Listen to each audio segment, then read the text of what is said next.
Hello and welcome to Through the Mist with me, your host Owen. This is a Void University podcast where we look at the law and try to understand how it all works. In this episode, we'll be looking at the Eternal Nothingness.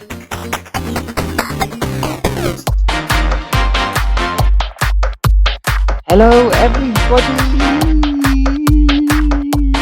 Welcome back!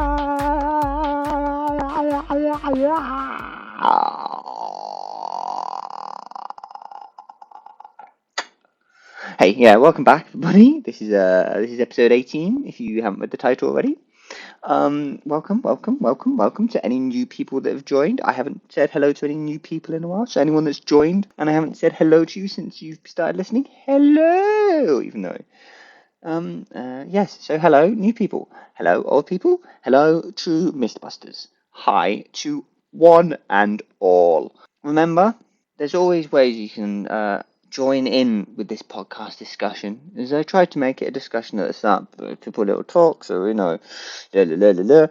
Remember, there's always ways you can do. You can, if you follow the Instagrams, you can join us in this rambly section as one of the answers. The Instagrams is at through_mist, or you can always just email the podcast through.t.mist@gmail.com. There is links and text, and it's all written out in the descriptions. So you don't have to memorize, or if you can't quite understand what I said, it's down there. And as I mentioned, we had a Instagram question once again, and it was, what afterlife would you choose from the last episode? Because we had Darian on last episode. I hope everyone enjoyed it. It was a long one, I know, but you know, guests make episode longer. If you haven't listened to any other podcast before that doesn't usually have a guest and has a guest, their guest episodes are always longer. It happens. But yes, I put up a question, which is, what afterlife would you choose? 2 responses from all of you guys, which is very poor showing, really. Come on, do better. We had one from our favourite Robert, and I've written their answers down in really some fun ways, because I wrote here, they really need to get a better sleep schedule, because all they wanted to do was sleep. They didn't care what afterlife it was, as long as they could sleep. Dude, you need to get a better sleep schedule, mate. And then we also had one of the guys that answered the question for last time.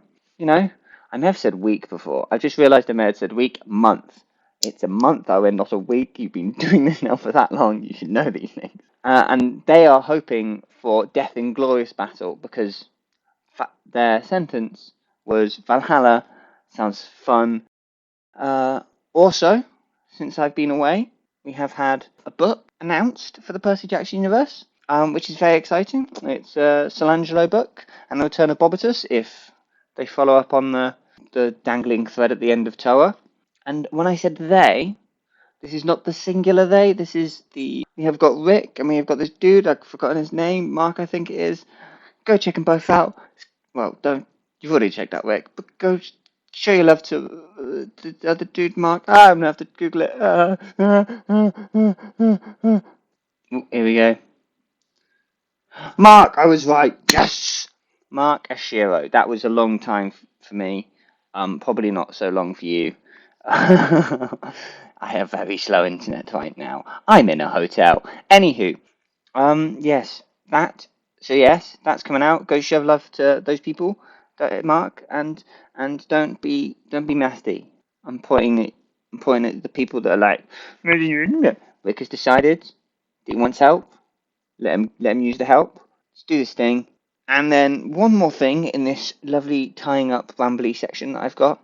After me and Darian recorded the episode, and after I posted it, Darian came back with a piece of information to me, which also proves a point, a piece of evidence, should I say, that proves their point about how the mist and death, and whether you can see through the mist, or the mist affects you in death, and how dumb Grover is as a guy to mortal deaths. And it is when Percy is dying in Tartarus, in Who, that whole sequence where, and it is very highly I'll read what they sent to me better. There's this whole sequence where Percy can see what Tartarus truly looks like because he's dying. This implies that the mist doesn't alter the perception of the dead, which means that not that the whole want to see what they want to see in the afterlife thing does not check out. So it proves their point. We're good. They see what they see. They see the true form of everything when they're dead. Their minds can't explode, so they don't need to protect their minds. Haha, Owen's thinking. Right then, yes. That is fun. That's everything. Questions, new book, and Darian's further evidence to prove point. Yes. Ta-da!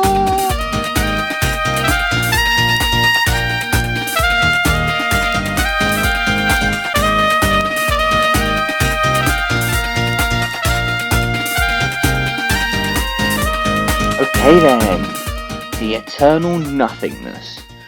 So, what do I mean by this? What are we doing? Why are we looking at this? So, it came about when I was reading the Magnus Chase last time, and the reason for doing this is trying to see if all the pantheons come from the same nothingness. So, and when I say nothingness, I mean the two that are explicitly given to us are chaos and the Ginnungagap.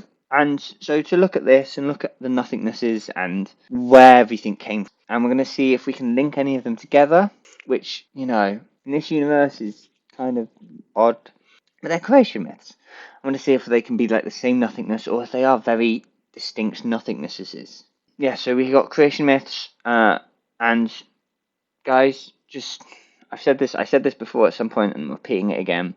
The basis for all creation myths are there was nothing and then there was something. Okay? The basis for all creation myths ever, including the Big Bang, which is not necessarily a myth and more of a theory. The myth and a theory are very similar, really, except a myth's been disproven and a theory hasn't. Oh, that's a hot take, Owen. Yes, there was something, then there was nothing. So we're going to go through the different creation myths, one at a time, having some detours about some gods, and it's going to be exciting. Get ready to talk about the nothingness that was before.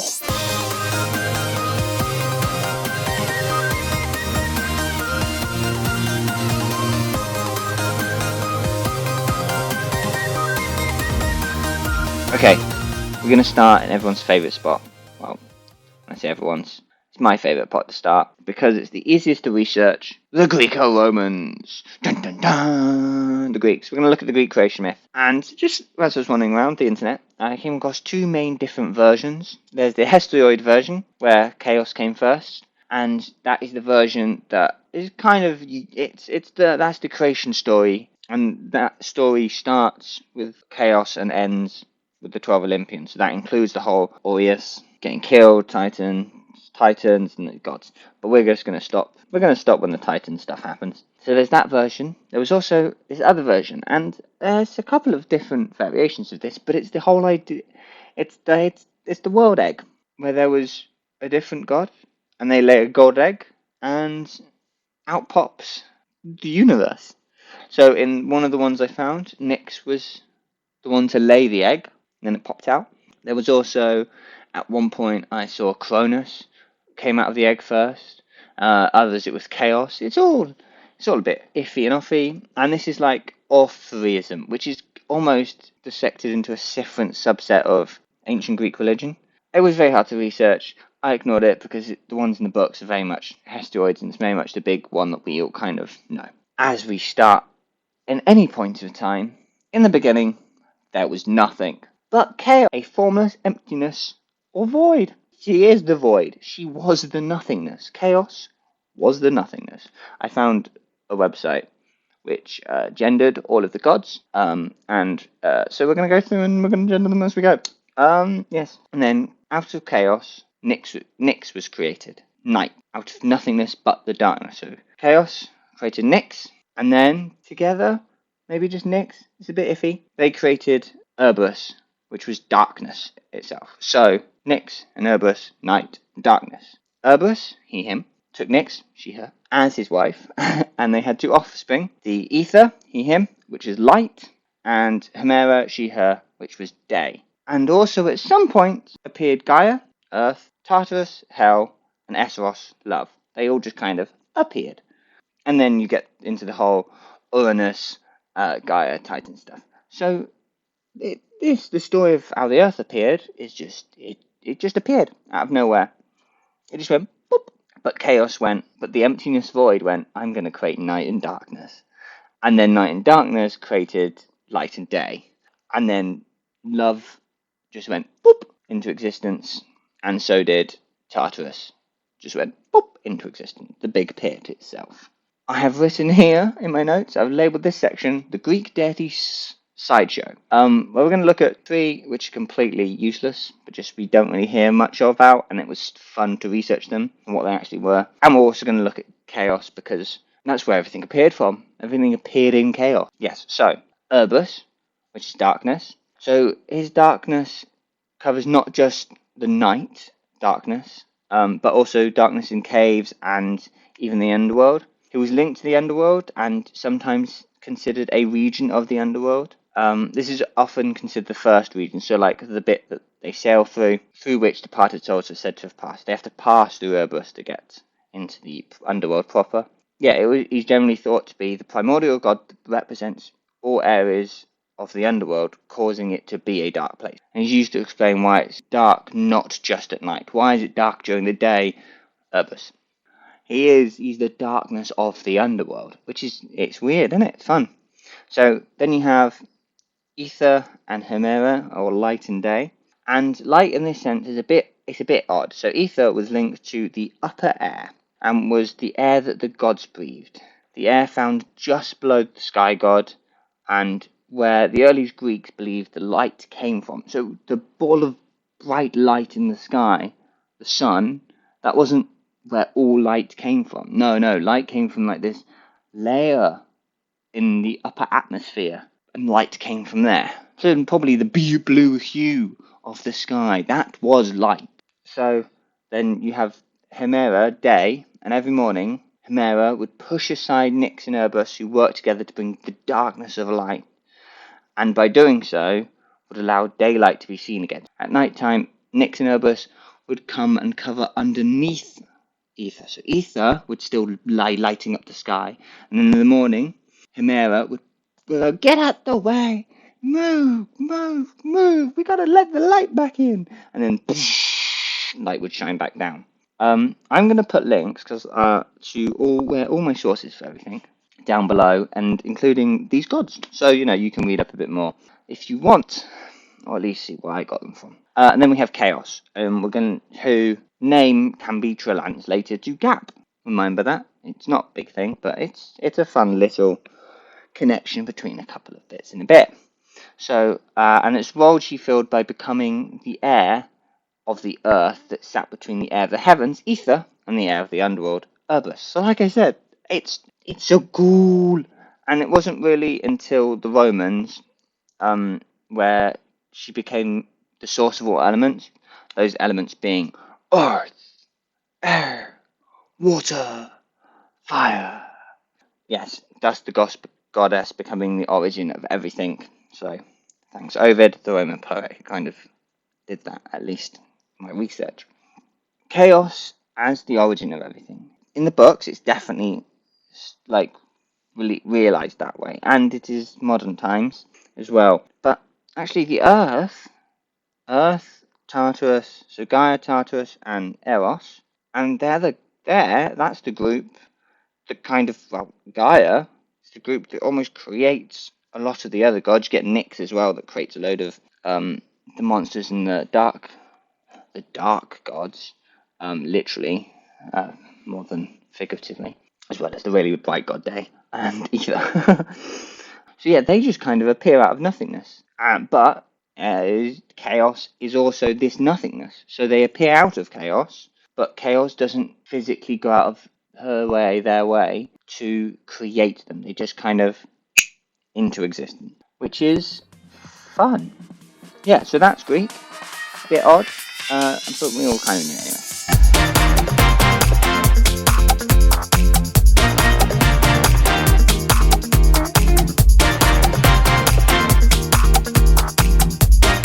Now it's the Norse time, baby.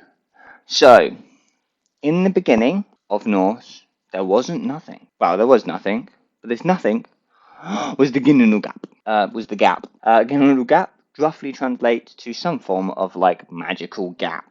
Gap literally still being space between things. Because on one side of the gap was the world of fire, Niflheim, and on the other was the world of ice, Niflheim. So, this was the place in between them. And slowly but surely, the ice from Niflheim and the fires from Niflheim met in the middle of the gap. From this, in this mist, in this fog, was born Ymir, the first of the giants. And from Ymir leapt the rest of the giant race. It was mainly from his sweat, each kind of sweated out giants. And Ymir was sustained by a cow. I've got the name of the cow here. I'm debating whether to give it a go. I'll give it a go. Yeah, I'll give it a go. Odamala, and who is in turn, sustained by licking the salt licks in the ice. So licking the ice slowly and surely. So the cow eventually uncovered Bjormir just trapped in the ice, where they came from originally. Well, Norse mythology has this whole cycle of death and rebirth. So maybe he was in the death beforehand. He's going to be like Thor's two sons that live through Ragnarok. And I had a tiny deep into Ragnarok as well while I was doing this. Anywho, and he is the first of the Azir tribe gods, so the first of Odin, Thor, and the rest of that lot. Odin being his grandson, along with Vil and Vi, Odin's brothers. They go and kill Ymir because he's just like multiplying the giants, and they are starting to worryingly outnumber the Aesir, even though at this point Odin is kind of like a quarter giant or half giant. It's a family tree. And then what do they do with Ymir? Ymir, the first giant, they create the earth. They create Midgard, Middle Earth, the earth in the middle of the gap. You see now, it's literally in the middle of the ice place and the fire place. It's in the middle, so it's Midgard. That's where the name comes from. Middle Earth. Apparently Lord of the Rings also takes place here. It's in the middle of the world tree. It's the middle. It's mid. Doing hand signals that you can't see. I'm doing the thing from, So, yes, they create the earth. They got rocks from his bones, blood from the seas. From his blood, they create the seas, the rivers, lakes, and oceans. And scree and stone from his teeth and molars and bone fragments. And then they surround the earth, lands with the sea. Earth flat. And from his skull, they make the sky, which they place above the 4 points. Held up by dwarves. These 4 points were held up by dwarves, and these dwarves' names translate to north, south, east, and west.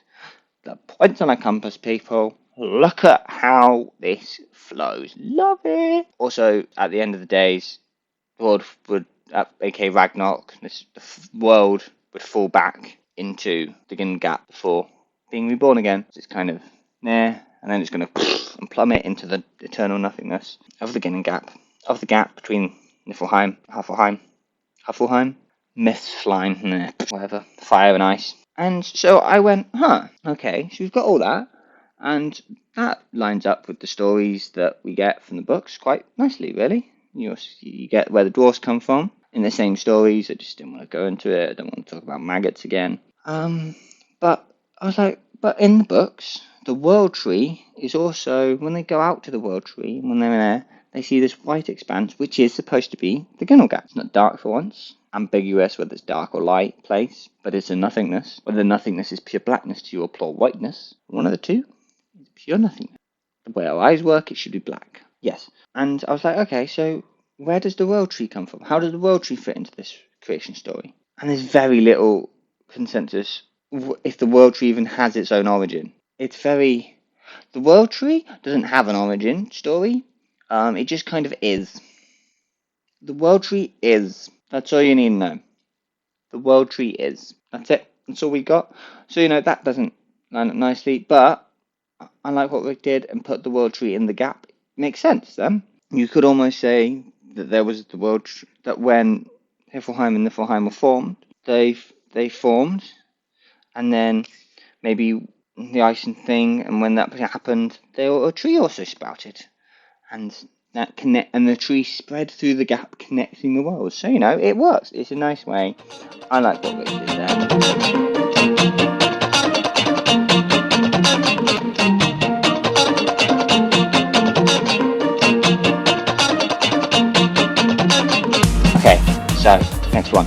Egyptians. Ancient Egyptians. So ancient Egypt is old, like so damn old. They have I looked. They had Wikipedia says they have 4 different creation myths, or 5. I can't remember right now. One of them is also an egg. I would really like to know where this egg came from. If someone knows about the origin of the Earth egg, yeah, because clearly the egg came first. Someone knows the origin of the Earth egg. That'd be great. Give it to me. I want to know. I want to know more about eggs, but they're very hard to research because, at least for Greek and Egyptian versions, because yeah. But we're going to go with this version of the creation myth because it seems to be like the most well known, and also there's hints and references to it within the books, and it kind of lines up, not fully, but that doesn't really matter. But it lines up well enough for me to go, yeah, we can do this one. So, you ready for the sentence, the extraordinary sentence that starts all of these stories? In the beginning, there was nothing. Like I said, there was always nothing, then there was something. There was this nothingness, but this endless dark water. Sometimes I've got a name for it, Nu. Other times it doesn't really have a name. And it is this endless water without form or purpose. Basically, it's nothingness. It's a nothingness that you can kind of imagine as a sea.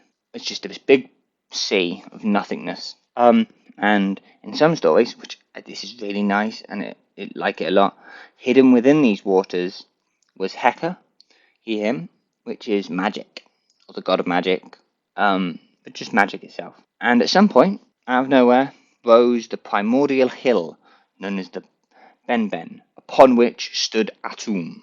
Atum, if you can't remember, is a form of Ra, becoming one of the aspects of Ra. So it's basically Ra, the first god, comes out on top of the Ben. Atum is up there. He's like, I've got no one to talk to. So he goes, I'm going to create Shu, the god of air, and Tefnut, the goddess of moisture. Every website I looked at also had a slightly different version of how these two were born out of Atum. Some of them a bit racier than others. But, well, it doesn't matter. He created them. That's all that matters. Boring bits happen. Shu and Tefnut, they go and explore the nothingness world that is this, and just the Ben. And Atum gets lonely again, so he sends out his eye, becoming the Eye of Ra, to go find them. And when they return, Atum cries so much that humans are born. And then they go, we need somewhere for these guys to live. So Shen and Tefnut go, we'll give this creation thing a go.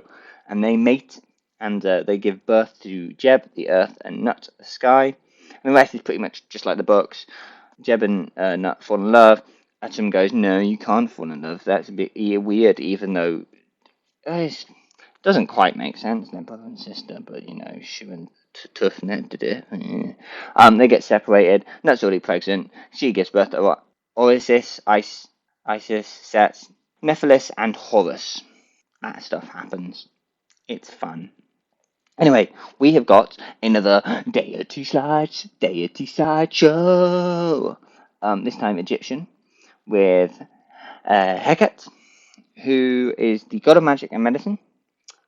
He is often depicted carrying a staff entwined with 2 serpents, aka he's the original George and Martha. He holds the original George and Martha because before George and Martha got linked to Hermes, and then that's why George and Martha are medicine based as well, because Egyptian. Fun. So he's linked to both magic and medicine, as in ancient Egypt, magic was a significant part of the medicine practice. You would say a spell while administering medicine, because it's part of it. They're one and the same, guys. Duh. And reading enough about this stuff, the universe was created and given form by magical means, and magic sustained both the visible and the invisible worlds. Therefore, Hector was thought to have been present at the creation, and was like the power that the gods drew upon to create life, which is awesome. This guy isn't necessarily a god. He's part of the universe. He's part of the nothingness, but not. So when there was nothingness and magic, together. Yes. And also, I want to have a quick look at someone we didn't mention in the story because they're not part of it. She's not part of it. Yeah, it's a bit iffy. The goddess, truth of justice, harmony, and balance, Mat, as I keep on calling it, Mat, or Atsa, yeah, Mat, you know what it is. So they're said to have been born out of the sun god, Ra, Atum, bit iffy, at the beginning of creation, through the power of Hector, god of magic, as we just talked about. In the moment that Ra spoke the world into creation, they were born, and they're the spirits of harmony and balance infused the creation to cause the world to operate rationally according to purpose. So she's 42. She's the reason the answer's 42, guys. That's her. So the principle of Mat was the operational function of life, and that Hector magicked the power source for which this allowed. So Hector is like the battery, magic is the battery, and Mat, the order, is the motor. So Hector supplies the power to make the world go round, and Mat is the one making the world go round. I just thought I'd bring it up because it's linked to the magic side of it a lot, and it helps with this linking between. And then that's the end of Egyptian Dirty Science Show. I should have come up with that is very Dr. Doofenshmirtz theme song. I should have come up with that one earlier. Oh well.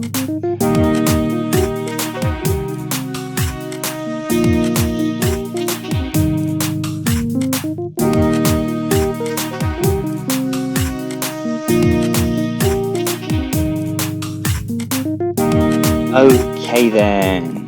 So that is the 3 stories. They're quite simple. It's quite hard to research, but you know, they're the stories we're going with. So now we're going to try and link those stories to what we find out about in the books. So we get to see a sea of chaos in the Serpent's Shadow, which is an infinite ocean of chaotic power beneath the dawn. It is said to be from all this rose Mat in the rest of the world. It is the home to Apophis Shallow, and in the middle is an obelisk. So that Sea of Chaos is very similar to Nu, or the Endless Dark Waters. However, certain things don't match good, like it being like a chaos rather than nothingness. But yeah, so the creation myth that we went with does link well with the book. So like you'd say the Ben is this obelisk. Instead of a piece of land, it was this obelisk that rose. And from that, spread out Mat. So yeah, it links. It's a bit chaosy rather than. But then when Mat was born, when Ra was born, so was Office as his opposite and equal, because Mat is all about perfect balance, which is related in the books quite well as well. The other two, so Greek and Norse, they're very solid creation myth links. As I mentioned earlier, the world tree lives in the gap. The only extra add-on for the chaos is that it pulls you back into the void. It like is wanting you to go back and turn into nothingness with it.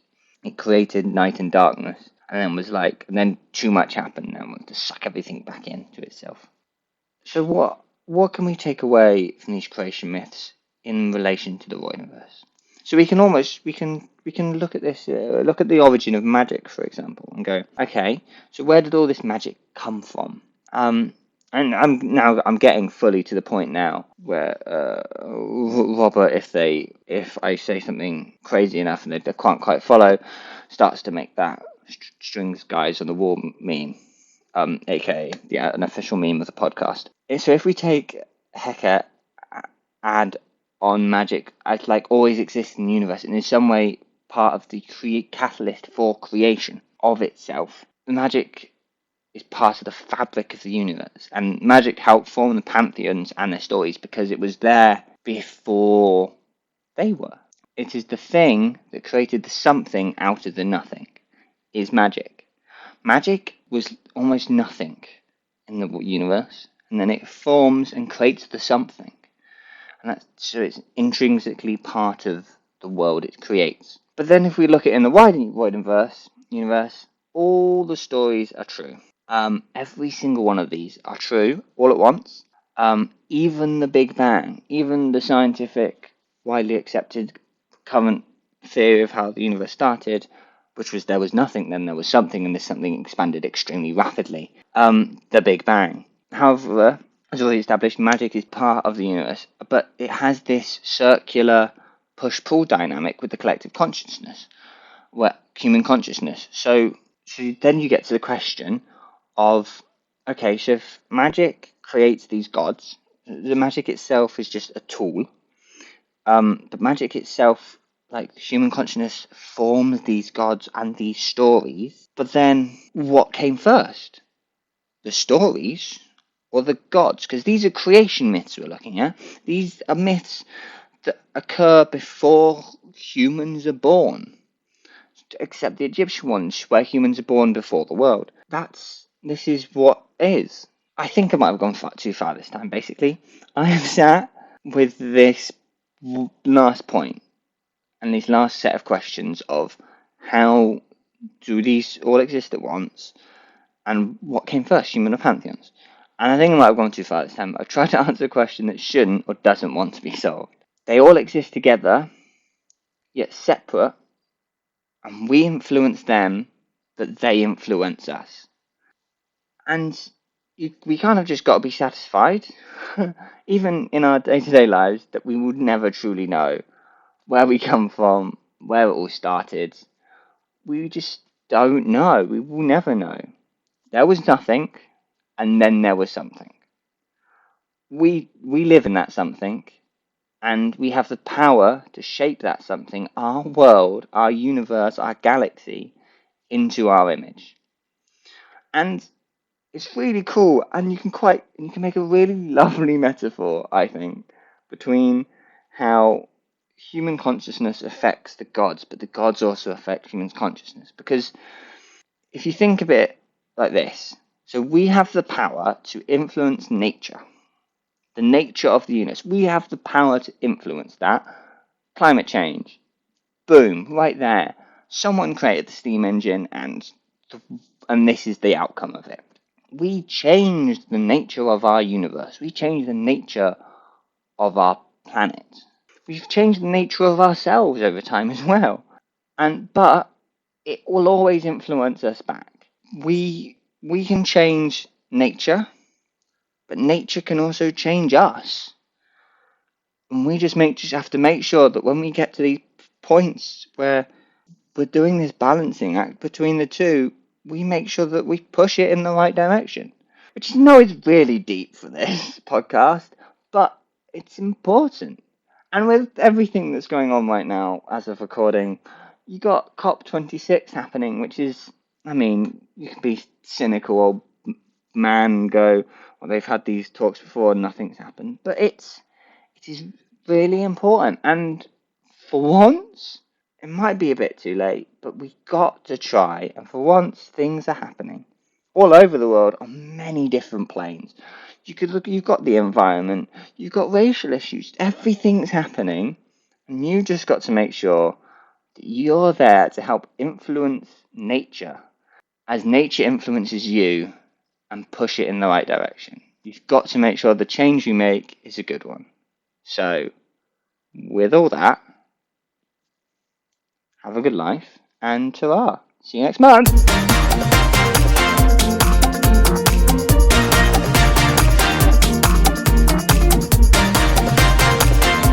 Thank you for indulging this theory. If you have any comments or theories of your own that you want me to discuss, you can email them through to through.t.myth@gmail.com, or you can follow the Instagrams @through_myth. Make sure to like the podcast, subscribe to the podcast, rate this podcast, do whatever you do to whatever platform you listen to get this podcast out there.